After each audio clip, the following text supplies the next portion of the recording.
Okay, here's a quick tip for using the Bing keyword research tool for brainstorming niches. A lot of people know about the Google AdWords keyword planner, but in order to use the keyword planner with Google, you have to have an account. You have to set up an AdWords account.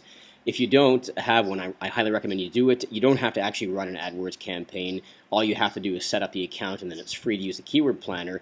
But a close second is the Bing keyword research tool. Obviously, Bing doesn't have as much search volume as Google does, but what's awesome is that, just like with Google, the keyword data in here, the keyword volume and everything else, all the data is straight from the source. So these are actual searches that people are doing on the various Bing websites. And here's a quick tip just to brainstorm a niche. I was in here fooling around, and I just typed in the words how to become, and here it is right here. And then if you look at the results, it's really interesting. So one thing that I did, actually, one tip is they have this little thing here, a tick box called strict. Click that because basically that's the equivalent of Google's exact match keyword. What it means, if you click this box, then they're going to come up with results where people typed in the exact phrase. Okay, so if you don't type the box, then I'll give you an example here.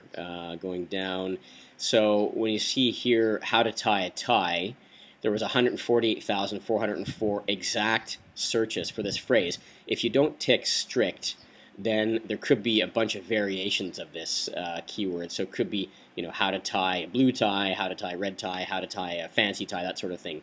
But in this case, because we've selected strict up here, it means that these are the exact matches, okay? And the rest of the settings are not very important. I always try to go with a long date, so 6 months. But anyway, so go down here, and you can see that there's some searches for movies like How to Train Your Dragon 2, How to Solve a Rubik's Cube. What we're looking for are the how-to searches that could be monetized. You could set up a website, and you could set up a whole sales funnel revolving around an audience. And one key tip when you're looking at this kind of keyword data is try to look for the keywords that are attached to an audience that might have a range of needs. And I'll give you an example here because you don't want to choose a keyword that's related to a certain need or a product that's just one-dimensional, that's just one thing, and then you only have one product to promote. So here's an example. So okay, this How to Train Your Dragon 2 is not applicable. Obviously, it has to do with a movie. How to Solve a Rubik's Cube. This is probably people searching for, obviously, videos and that sort of thing. They're not really in a buying kind of mode, I would suggest.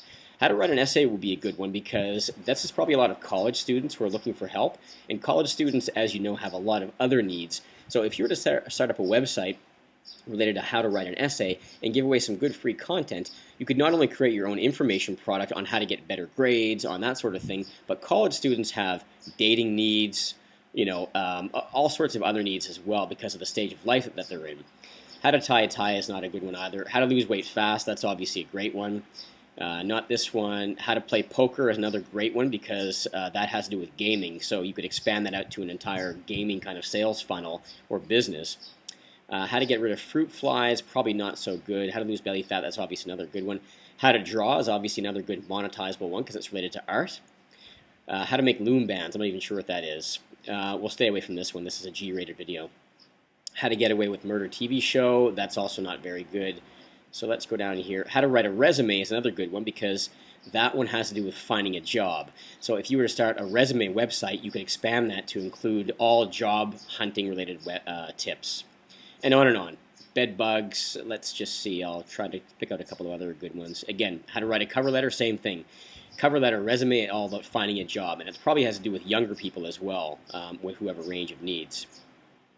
So that's it. You can see that there's tons of search volume here, and this is just on Bing. So if Bing has this much search volume, then Google has at least 5, probably 10 times as much search volume. So that's a great rule of thumb.